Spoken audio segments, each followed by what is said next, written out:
प्यारे बच्चों, वीडियो के इस भाग में कुछ सुवचन दिए हुए हैं जिसका प्रयोग हम लोग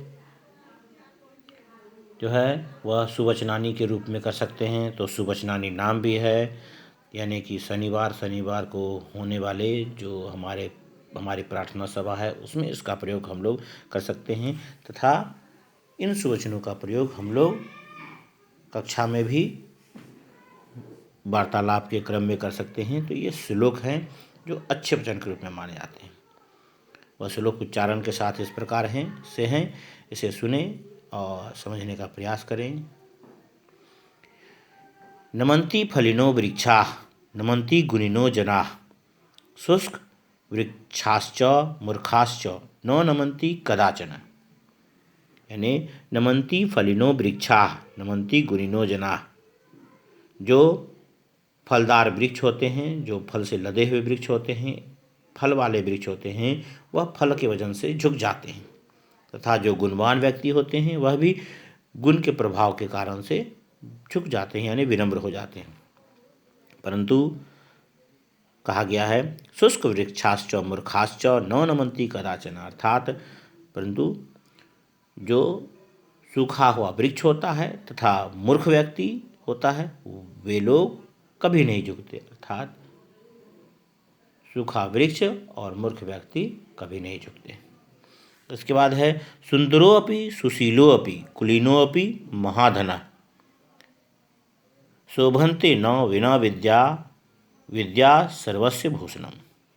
अर्थात जो सुंदर भी हो और सुशील भी हो यानी विनम्र भी हो, तथा कुलीन हो अर्थात अच्छे खानदान से हो, और वह बहुत धनवान हो, लेकिन वह बिना विद्या के नहीं शोभता है। इसीलिए कहा गया है कि विद्या सबसे बड़ा धन है। यह सुंदरोपि सुशीलोपि, जो सुंदर भी है और सुशील भी है, कुलीनोपि महाधना, और अच्छे खानदान का होते हुए भी अगर वह महाधनी है, शोभन्ते न बिना विद्या, यानी वह बिना विद्या के नहीं शोभता है, अर्थात विद्या सर्वस्य भूषणम, अर्थात विद्या सभी का आभूषण है। अलसस्य कुतो विद्या अविद्यस्य कुतो धनम अधनस्य कुतो मित्रम अमित्रस्य कुतः सुखम। अर्थात आलसी को विद्या कहाँ से होगी, अर्थात आलसी को विद्या नहीं होती है। अविद्यस्य कुतो धनम, अर्थात बिना विद्या के धन कहाँ से होगा, अर्थात अगर हमारे पास विद्या नहीं है तो हम धन प्राप्त नहीं कर सकते। अधनस्य कुतो मित्रम, जिसके पास धन नहीं है उसे मित्र कहाँ से होंगे, अर्थात जिसके पास धन नहीं है उसे मित्र नहीं हो सकते, उसके मित्र नहीं हो सकते। अमित्रस्य कुतः सुखम, अर्थात जिसका कोई मित्र नहीं है उसे सुख कहाँ से होगा, उसे पग पग पर कठिनाइयाँ होती हैं। वही है अलसस्य कुतो विद्या अविद्यस्य कुतो धनम अधनस्य कुतो मित्रम अमित्रस्य कुतः सुखम। यानी आलसी को विद्या कहाँ से होगी, बिना विद्या के धन कहाँ से होगा, और बिना धन के मित्र कहाँ से होंगे, और बिना मित्र के सुख कहाँ से होगा। नरस्याभरणम रूपम नरस्याभरणम रूपम रूपस्याभरणम गुणः गुणस्याभरणम ज्ञानम ज्ञानस्याभरणम क्षमा।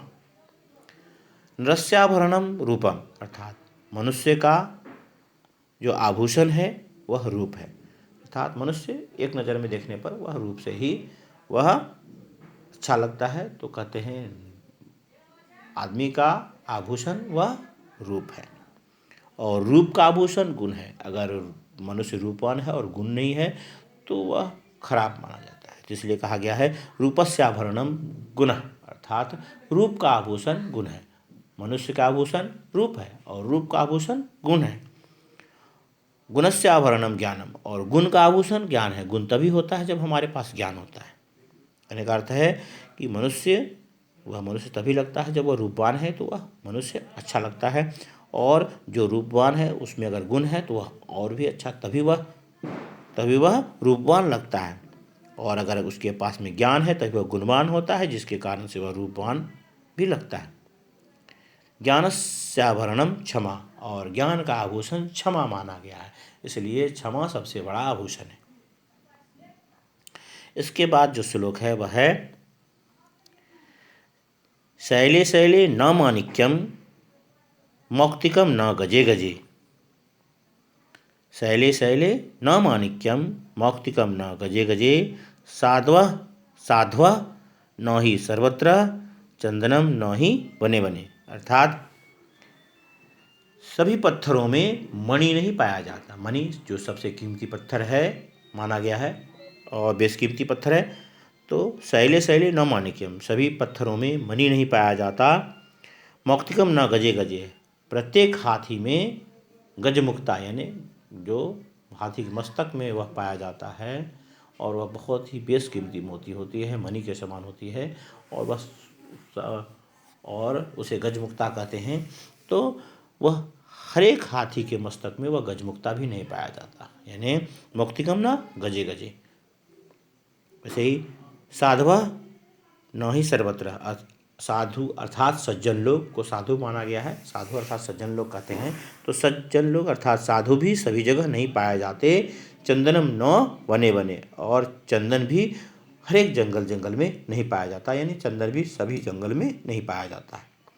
यह इसके अर्थ थे। इन सुवचनों के साथ में इसे सुने तथा अपनी सुविधा के अनुसार से रिपीट करें और इन्हें याद करें। यह पढ़ने योग्य है, उच्चारण करना आवश्यक है, इसलिए इन 5 श्लोकों का उच्चारण सुने और करने का अभ्यास करें। धन्यवाद।